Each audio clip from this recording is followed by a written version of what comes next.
Good morning student. आज हमारे YouTube channel climax IQ में आपका स्वागत है। आज मैं आपको मैथ्स की सीरीज़ में ट्रिग्नोमेट्री पढ़ाने वाले हैं, जो कि ट्रिग्नोमेट्री मोस्ट इम्पॉर्टेंट टॉपिक है। बच्चा चाहे यूपी बोर्ड का हो, CBSE बोर्ड का हो या ICSE बोर्ड का हो, सारे बच्चों के लिए कॉमन टॉपिक है। जो ट्रिग्नोमेट्री, जैसे कुछ बच्चे जो ICSE बोर्ड में वो 9th में ट्रिग्नोमेट्री को पढ़ चुके होते हैं, तो उनके लिए थोड़ी सी आसान हो जाती है। तो आज आपको मैं ट्रिग्नोमेट्री बिल्कुल बेसिक कॉन्सेप्ट बताने वाला हूँ, बहुत आसान तरीके से। पूरी वीडियोज़ आप देखिएगा। जो बच्चे गांव में हैं या कोई अच्छे टीचर्स जिनको नहीं मिल पा रहे हैं, तो मैं आपको बहुत अच्छे बेसिक तरीके से समझाऊंगा। जो अगर आप फर्स्ट क्लास करने जा रहे हैं ट्रिग्नोमेट्री की, या फर्स्ट डे आप नाम सुने हैं ट्रिग्नोमेट्री का, तो आप बिल्कुल भी आप कंफ्यूज मत होइएगा। आपको मैं बहुत अच्छे ढंग से आज ट्रिग्नोमेट्री को बताने वाले हैं।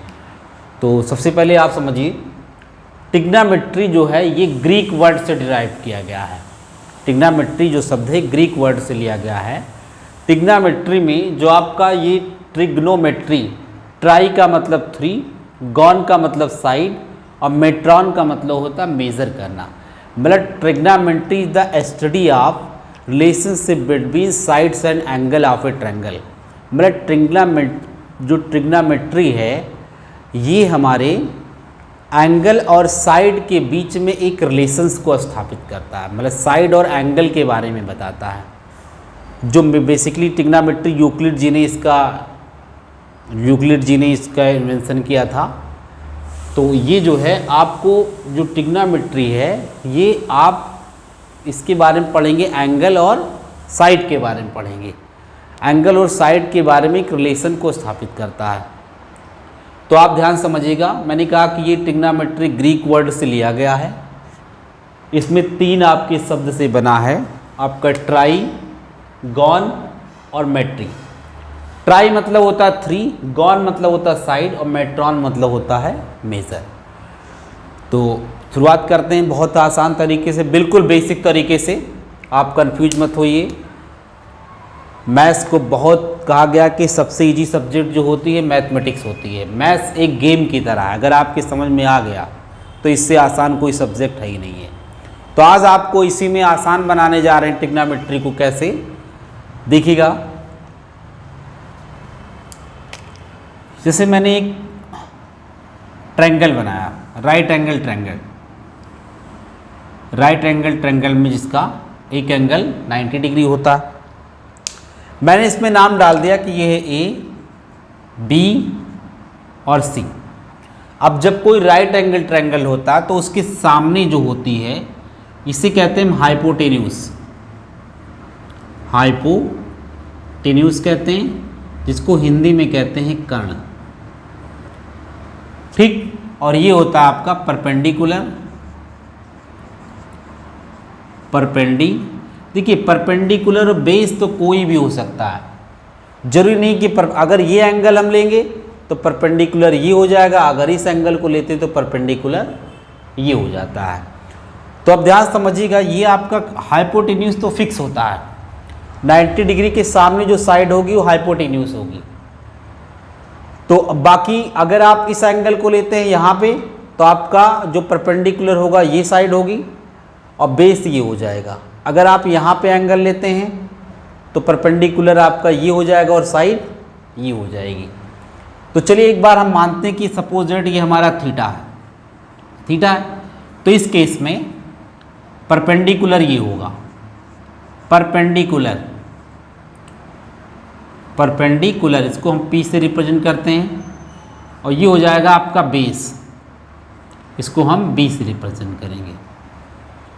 तो इसमें कुछ हमारे ट्रिग्नोमेट्रिकल रेशियोज हैं जिसके बारे में हम पढ़ेंगे, और मोस्ट इम्पॉर्टेंट है ये। हर बच्चों को यही ट्रिग्नोमेट्री सिखाती है आपको। जो 6 ट्रिग्नोमेट्रिकल रेशियोज हैं, इसको पढ़ना बहुत ज़रूरी है। जैसे हमने लिया यहाँ पे साइन थीटा,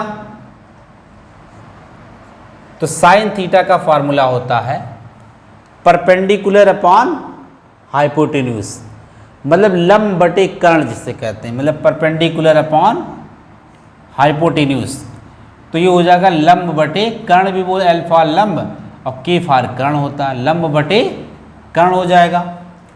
उसके बाद में कॉस थीटा इक्वल टू होता है बेस अपॉन हाइपोटेन्यूज, मतलब ये हो जाएगा आधार बटे कर्ण होगा। ये आपका हिंदी का है, ये हिंदी में, और ये आपका इंग्लिश में है। मतलब परपेंडिकुलर अपॉन हाइपोटेन्यूज, जिसे हिंदी में कहते हैं लंब बटे कर्ण, और ये बेस अपॉन हाइपोटेन्यूज से कहते हैं आधार बटे कर्ण। उसके बाद में आपका बेटा आता है tan theta. Tan theta equal to होता है perpendicular upon base, perpendicular upon base, और इसको हम बोलेंगे लंब बटे आधार, लंब बटे आधार। तो sine theta, cos theta, tan theta, ये हुआ। अब ये हम मानते हैं कि साइन थीटा का जस्ट जो अपोजिट होता है वो कोसेक थीटा होता है। ध्यान समझिएगा, बहुत आसान है। अभी आपने देखा कि साइन थीटा का मतलब P अपॉन H होता है, मतलब ये परपेंडिकुलर अपॉन हाइपोटेन्यूज होगा। कॉस थीटा मतलब बेस अपॉन आधार हो, बेस अपॉन हाइपोटेन्यूज होता है, मतलब बेस अपॉन हाइपोटेन्यूज होता है। और उसके बाद में टैन थीटा इक्वल टू क्या होता है, परपेंडिकुलर अपॉन बेस होता है। इसी तरह से कोसेक थीटा, जो साइन का काम है ना, वो कोसेक उसका अपोजिट काम करता है। साइन थीटा का मतलब P अपॉन H है, तो कोसेक थीटा का मतलब H अपॉन P होगा, ये समझिएगा। साइन का रिलेशन कोसेक से है। कॉस थीटा का जो अपोजिट होगा वो सेक थीटा, तो कॉस थीटा का मतलब क्या होता है, बेस अपॉन हाइपोटेन्यूज। यहाँ पे क्या होगा, हाइपोटेन्यूज अपॉन बेस, मतलब जो कॉस का है अपोजिट वो सेक है। इसी तरीके से टैन थीटा का है परपेंडिकुलर अपॉन बेस है, और टैन का अपोजिट क्या है यहाँ पे, कॉट थीटा है। तो कॉट थीटा मतलब होता है बेस अपॉन परपेंडिकुलर हो जाएगा, मतलब टैन थीटा का जो अपोजिट है वो कॉट थीटा है। तो ये तो बेसिक नॉलेज है कि मतलब बहुत सारे इसमें फार्मूले भी बने हुए हैं। मतलब एक तरीका लोग उसको इंटरटेनमेंट तरीके से बोलते हैं। इंग्लिश में से लिया जाए P, B और P, उसके बाद में ये है H, H और B। तो इसमें बहुत सारी चीज़ें हैं, ट्रिक बताते हैं यहाँ पे कि जैसे ये है पाकिस्तान, वैसे मैं तो अपनी तरफ से कहता हूँ कि पाकिस्तान भूखा प्यासा, हिंदुस्तान हरा भरा। आपने अकॉर्डिंग कर सकते हो, या कुछ बच्चे बोलते हैं पंडित बद्री प्रसाद हर हर भोले, पंडित बद्री प्रसाद हर हर भोले।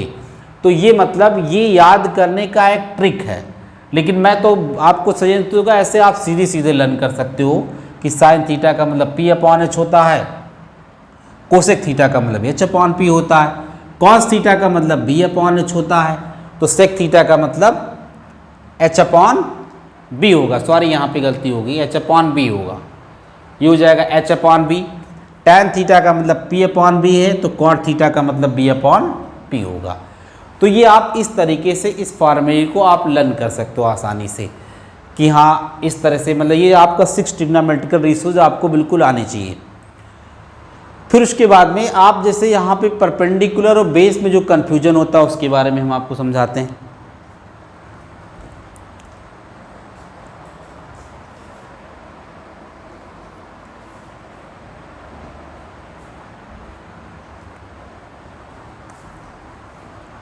देखिए जैसे इसमें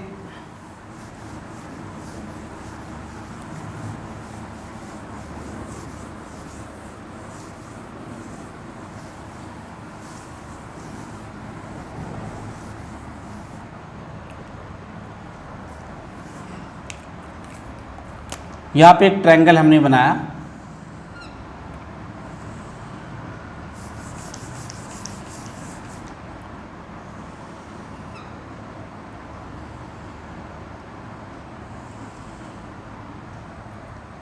ठीक, ये है 90 डिग्री, A, B और C। अब सपोज दैट कि हमने इसकी वैल्यू रख दिया यहाँ पे, सपोज यहाँ रख दिया 3, यहाँ रख दिया 4, यहाँ रख दिया 5। तो ये क्या है, ये हमारा हाइपोटेन्यूज है। ये क्या है, ये हाइपोटेन्यूज, ये तो होता है ऑलरेडी, इसमें अलग अलग चीज़ें होती है। इसको मान लिया हमने थीटा, और इसको मान लिया हमने फाई। आराम से समझिएगा। तो जैसे एक तरह से क्या होता है, जो साइन होता है वो परपेंडिकुलर अपॉन हाइपोटेन्यूज होता है। अगर मैं यहाँ पे साइन फाई लेता हूँ, साइन फाई, तो साइन अगर लगा हुआ तो क्या होगा, ये परपेंडिकुलर अपॉन हाइपोटेन्यूज होता है। ये ध्यान समझिएगा, बहुत इंपॉर्टेंट है ये। अगर साइन फाई हमने लिया तो परपेंडिकुलर अपॉन हाइपोटेन्यूज होता है। तो साइन के केस में यहाँ पे जो फाई है, यहाँ अगर आप खड़े होंगे ऐसे तो आपको कौन सी साइड दिखेगी, एग्जैक्टली जस्ट अपोजिट ये दिखेगी आपको ए बी, आपको ए बी दिखेगी। तो इस एंगल के लिए ध्यान समझिएगा, ये जो है इस एंगल के लिए आपको यहाँ पे आप अगर स्टैंड करेंगे और यहाँ से अगर इस पिलर को देखेंगे तो आपको ये परपेंडिकुलर हो जाएगा। मतलब for angle phi your perpendicular is A B. इस एंगल के लिए परपेंडिकुलर ये होगा और जिस एंगल जिस पे होता है वो बेस होता है। तो अगर मैं साइन फाई की बात करूँगा तो यहाँ पे जो वैल्यू हो जाएगी परपेंडिकुलर अपॉन हाइपोटेन्यूज का मतलब क्या हो जाएगा, 3/5। ये हो जाएगा 3/5। ये आपका एग्जैक्टली आंसर हो जाएगा। अब अगर यहीं पे हम क्वेश्चन कर लें कि साइन थीटा इक्वल टू, तो ये भी होता है परपेंडिकुलर अपॉन हाइपोटेन्यूज। ठीक है, ये भी होगा परपेंडिकुलर अपॉन हाइपोटेन्यूज, लेकिन यहाँ पे थीटा के रिस्पेक्ट में आपका परपेंडिकुलर और बेस क्या होगा, बदल जाएगा। अब आप थीटा पे यहाँ पे खड़े होंगे तो यहाँ से खड़े होकर अगर आप कोई चीज़ देखते हैं तो सामने आपको कौन सी साइड दिखेगी, तो जिस सामने से मैं यहाँ पे खड़ा हूँ तो मेरे सामने जो है दीवार, तो ये परपेंडिकुलर है।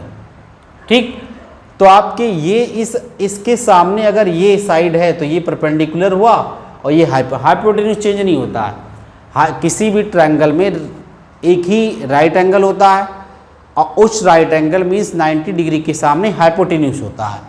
तो मतलब इसके सामने आपका ये हाइपोटेन्यूज चेंज नहीं होता है। तो यहाँ पे साइन थीटा की बात करेंगे तो हो जाएगा परपेंडिकुलर अपॉन हाइपोटेन्यूज, मतलब 4/5। 4/5। तो मतलब ये है कि अगर आपका एंगल ये होगा तो परपेंडिकुलर ये होगा, अगर एंगल ये है तो परपेंडिकुलर ये है। और जाहिर सी बात है भाई, जब ये परपेंडिकुलर होगा तो ये बेस हो गया, अगर आपका ये परपेंडिकुलर है तो ये बेस हो जाएगा। ठीक, तो ये इस बात को आपको बिल्कुल समझना अच्छे ढंग से। जैसे यहाँ पे एक क्वेश्चन है 8.1 में, एक्सरसाइज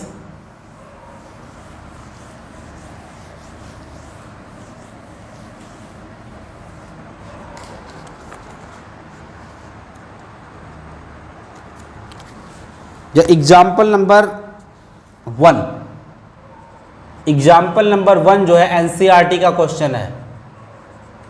एनसीईआरटी का क्वेश्चन है, इसमें कह रहा है tan A = 4/3, tan A = 4/3, find the other trigonometrical ratios.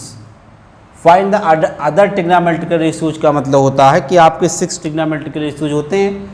तो tan दिया हुआ है तो आपको बताना होगा sin A क्या होगा, cos A क्या होगा, फिर उसके बाद में tan A तो दिया है, फिर उसके बाद में cot A क्या होगा, फिर उसके बाद में sec A क्या होगा और यहाँ पे cosec A क्या होगा। ये आपका 1 2 3 4 5 आपको बताना है, जबकि A गिवन है।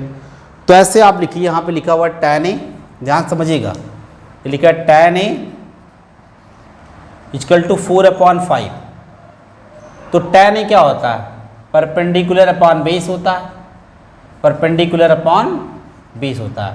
तो ये परपेंडिकुलर हो गया और ये बेस हो गया, मतलब एक ऐसे ट्रिग्नोमेट्रिकल एक ट्रायंगल बना लेते हैं हम। तो ये हुआ हमारा परपेंडिकुलर 4 और ये है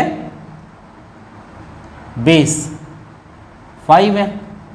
ये A मान लें, इसको मान लेते हैं V, इसको मानते C।